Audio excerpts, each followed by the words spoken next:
In the quiet town of Oak Ridge, nestled in the rolling hills of Virginia, not far from a bustling military base, life moved at a steady pace. Folks gathered at the local diner or the community hall for events, sharing stories over coffee and pie. It was a place where veterans were honored, and tales of service brought nods of respect. Sarah Thompson, a 35-year-old Army veteran, called this town home after her tour in Afghanistan. She had served as a combat medic, saving lives under fire, but she never boasted about it. Sarah was the kind of woman who let her actions speak, strong, steady, with a quiet fire in her eyes that came from facing the worst and coming out whole. Sarah worked at the base's outreach center, helping other vets adjust to civilian life. She volunteered at the town's veterans group, organizing barbecues and support meetings. But despite her service, some folks in Oak Ridge still saw her as just a girl who played soldier. It stung, but Sarah pushed it down, focusing on her work. Her husband, Mike, a mechanic at the local garage, was her rock. They had a small house on Maple Street, with a garden she tended to ease the memories that sometimes woke her at night. One crisp fall evening, the town held its annual Veterans Appreciation Dinner at the community hall. Flags waved proudly, and the smell of grilled burgers filled the air. Sarah arrived in her simple dress, her service medals pinned neatly. She smiled as old friends greeted her, but then she noticed him, Jack Harlan, a newcomer who had moved to Oak Ridge a few months back. Jack was tall, broad-shouldered, with a tattoo peeking from his sleeve that looked like a Navy SEAL trident. He held court at a table, spinning yarns about his supposed time in the elite unit. "I tell ya, folks, jumping from that chopper into the dark ocean, nothing like it," Jack said loudly, his voice booming. "Saved my team from certain death in the Persian Gulf. That's what being a SEAL is about, never quit, never back down." The crowd ate it up. Men clapped him on the back, women gazed admiringly. Even Mayor Ellis shook his hand. Sarah listened from across the room, her fork pausing midair. Something felt off. Jack's stories were flashy, full of Hollywood flair, but lacked the gritty details real vets shared. She had met SEALs during joint ops. They were humble, not showboats. As the night went on, Jack spotted Sarah's medals. He sauntered over, beer in hand, a smirk on his face. "Well, look at you, little lady. Army, huh? Bet you fixed up some boo-boos back there. Cute. But real action, that's SEAL territory. Us guys handle the heavy lifting so you gals can play support." The words hit like a slap. A few folks chuckled nervously, but no one corrected him. Sarah's cheeks burned, but she held her ground, her voice calm. "Service is service, Jack. We all sacrifice." He laughed, dismissing her with a wave. Sure, but don't kid yourself. Women like you couldn't hack what I did." He turned back to his admirers, leaving Sarah standing there, fists clenched.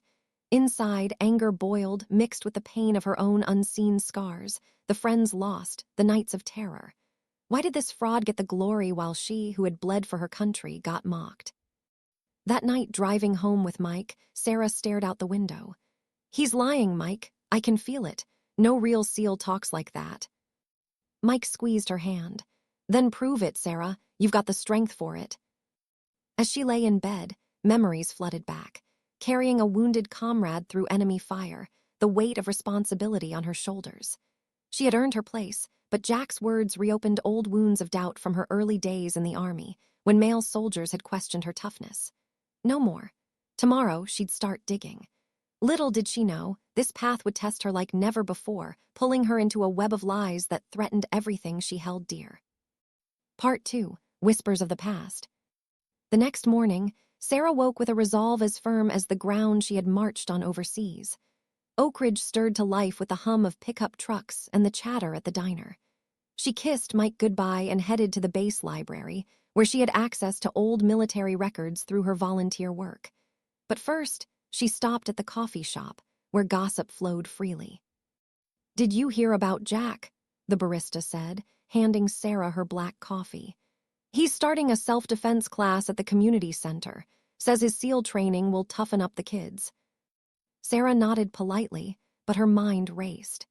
Jack was embedding himself deeper into the town, using his fake credentials to build trust. It made her stomach turn. Back at the library, she searched public databases for Navy SEAL records.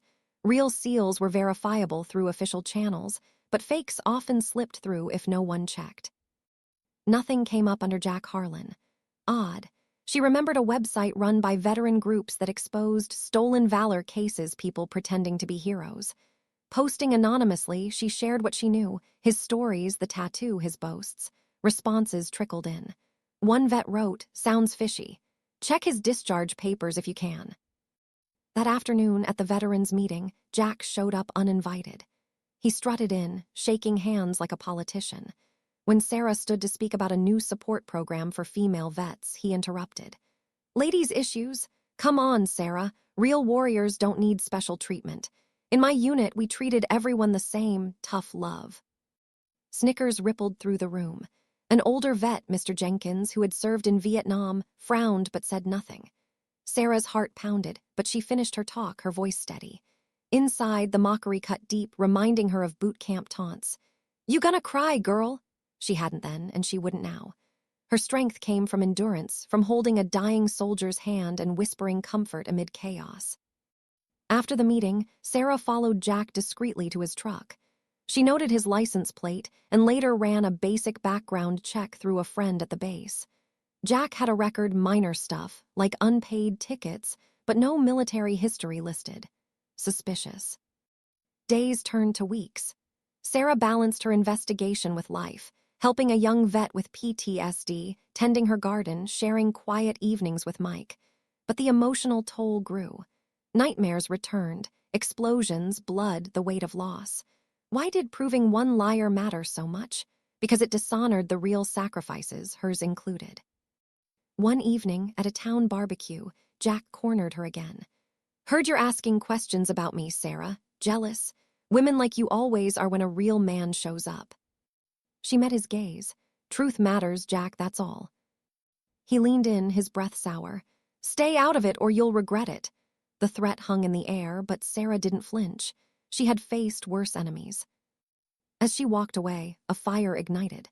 She contacted Don Shipley, a retired SEAL known for busting fakes. His response, "Send me details. If he's phony, we'll nail him." Hope flickered, but so did fear. What if Jack was dangerous? The journey ahead promised more pain, but Sarah's resolve hardened. She would expose him for every vet who had truly served. Part 3. The Gathering Storm. Winter crept into Oak Ridge, blanketing the town in frost and shortening the days. Sarah's investigation deepened, but so did the isolation. Jack's influence grew. He was now a local hero, invited to speak at schools about courage under fire. Kids looked up to him, repeating his tall tales. It ate at Sarah, seeing the lie spread like wildfire. She dove into records, using her base connections to request FOIA documents on Jack. Weeks passed with no response. In the meantime, she interviewed townsfolk quietly. Mrs. Ellis, the mayor's wife, confided, "He seems too good to be true, dear, but folks love a hero." Emotional cracks appeared. One night, Sarah broke down in Mike's arms. "Why am I fighting this alone? I've given so much already, my youth, my peace. And for what? To be called jealous." Mike held her. "Because you're strong, Sarah, stronger than him. Remember that day in Kandahar? You saved 3 lives while injured. That's real heroism." His words bolstered her. She recalled the sacrifice, a shrapnel wound that still ached in cold weather, the medals she rarely wore. Her journey had forged her into steel, but steel could bend under pressure. Tension escalated when Jack started a podcast, SEAL Stories, broadcast from the local radio station. He mocked armchair critics who questioned vets, a jab at Sarah. Listeners called in, praising him. At work, colleagues whispered, "Let it go, Sarah, he's harmless." But he wasn't. Sarah discovered Jack was fundraising for a veterans charity that seemed shady, no real paperwork. Money poured in from trusting folks. Injustice burned hot. How many real vets needed that help? One stormy afternoon, Sarah received the FOIA response. No record of Jack Harlan in the Navy SEALs. He had served briefly in the Navy but was discharged dishonorably for desertion. Shock hit her, not just fake, but a coward who ran. She shared this with a few trusted vets, but backlash came swift. Jack's supporters accused her of slander. At a town meeting, he pointed at her. This woman is attacking a hero because she can't stand not being the center. Typical. Boos echoed. Sarah stood tall, but tears stung her eyes later.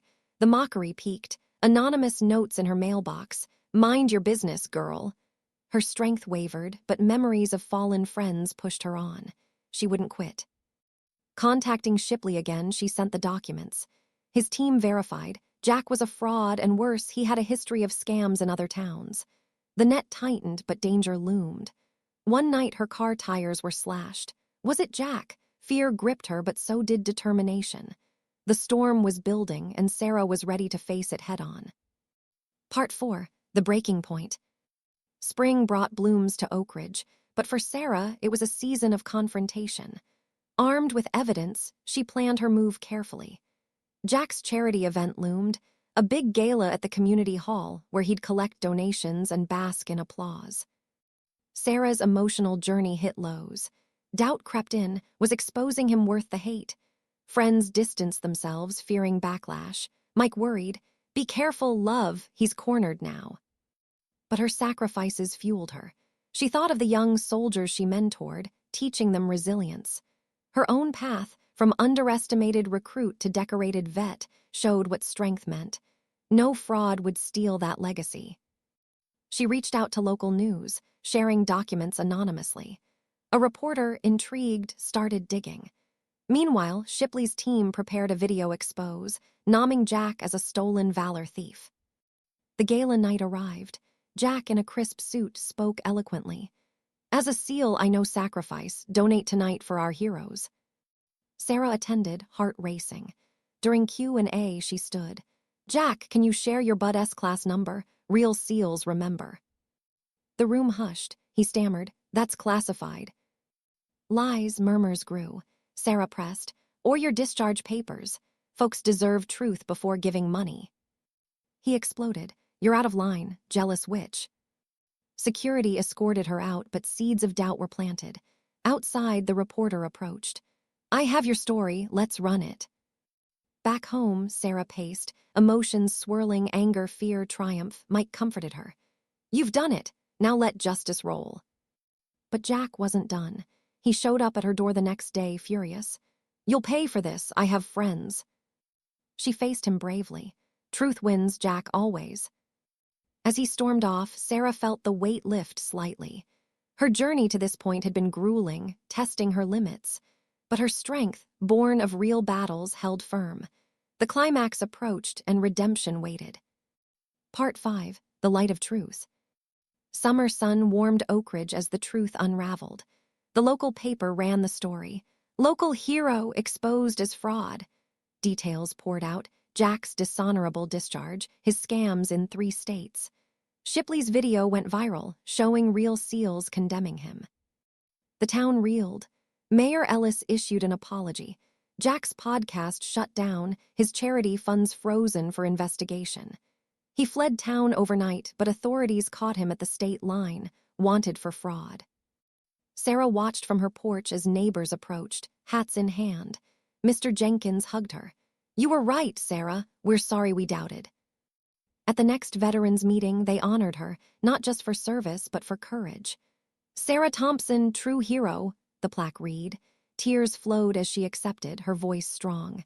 "This is for all who serve quietly." The twist hit hard. Jack wasn't just a fake SEAL. Records showed he had deserted during basic training, then stolen a real vet's identity, the brother of a fallen soldier Sarah had known in Afghanistan. Exposing him brought closure to that family, who thanked her personally. Emotionally, Sarah healed. The mockery faded, replaced by respect.